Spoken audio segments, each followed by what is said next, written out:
The year 1833. The southern coast of the state of Louisiana.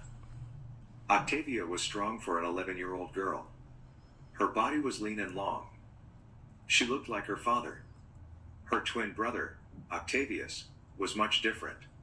He was short, knock-kneed, plump, and he looked like his mother. Many of the slaves said that God had too much to drink when their mother conceived them. He got them mixed up. That is what happened. That was what the midwife, Marie, always said. She delivered a lot of babies that were born on the plantation. When they were young, the twins were inseparable. They ran and chased each other across the wide fields on the Louisiana plantation, and danced with other half-naked, dark chocolate and peach-colored children that the earth seemed to adore. Their parents, known as Ma Ani and Pa Jesse, had 5 sets of older twins. Ma Ani lost at least 4 children, all of which had a twin that was stronger and lived. She had only 3 single births. Octavia and Octavius were the youngest of all of their children. The plantation owner, Jean-Claude Bisset, said Ma Ani and Pa Jesse were a match made in heaven. Pa Jesse was a strong Mandingo warrior type, with an obedient spirit. Ma Ani was the healthiest, hard-working, wet nurse slave in that part of Louisiana, and she had an identical twin sister. She had the heartiest laugh he had ever heard. Jean-Claude's wealth doubled every 5 years because he had more slaves to sell. Eventually, he gave Ma Ani and Pa Jesse their freedom after they gave birth to 15 children together. Pa Jesse fathered over 40 or more children in his lifetime. The couple married, or jumped the broom, after 20 years of mating. Pa Jesse made a little money by making furniture and odd pieces that he whittled with scraps of wood.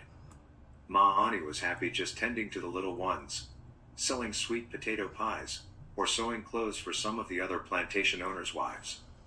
Somehow, they both managed to save a few coins after paying the rent for their little shack. The couple was happy and grew old together on the plantation. Octavia and Octavius were born free. Pa Jesse fathered many more children with other females throughout the years, and some were still on the plantation. Out of the 12 boys that Ma Ani bore, Jean-Claude only sold 7 of them. Pa Jesse's sons mated and bore 10 sets of twins that were born alive. Most of them were sold. Jean-Claude and the overseers were careful to prevent inbreeding on the plantation. He bought many females from other plantations to help prevent this. The older females were expected to help with the birth lineages of the slaves. Regardless of all his planning and precautions, inbreeding did occur. The severely retarded or disfigured children were taken out in a raft in the Gulf and used for alligator bait. The remaining few were raised by the older slaves and given meager chores, like shelling peas, cleaning cotton, and shucking corn. Jean-Claude learned the slave trade well from his father. There were many strong males and teenaged boys who worked the cane field, the sugar mill, and the shipping dock he owned. The workers who tended the big machinery at the mills were white hired hands who lived near the plantation or on the small islands farther out in the Gulf. The slaves did the hard laborious work in the dangerous mill and the shipping dock. The weaker and older slaves worked the fields and tended to the chores on the plantation. The head overseer, Colbert, was from a long generation of white slave labor that eventually gained their freedom when the black slave trade flourished in the Americas, only to become known as poor white trash.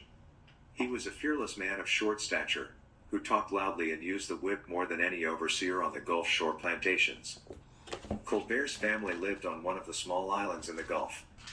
They were from a lot of hard-working immigrants from Haiti and were of French Catholic descent. The remainder of his ancestors escaped the country and went to Canada after the revolution in Haiti.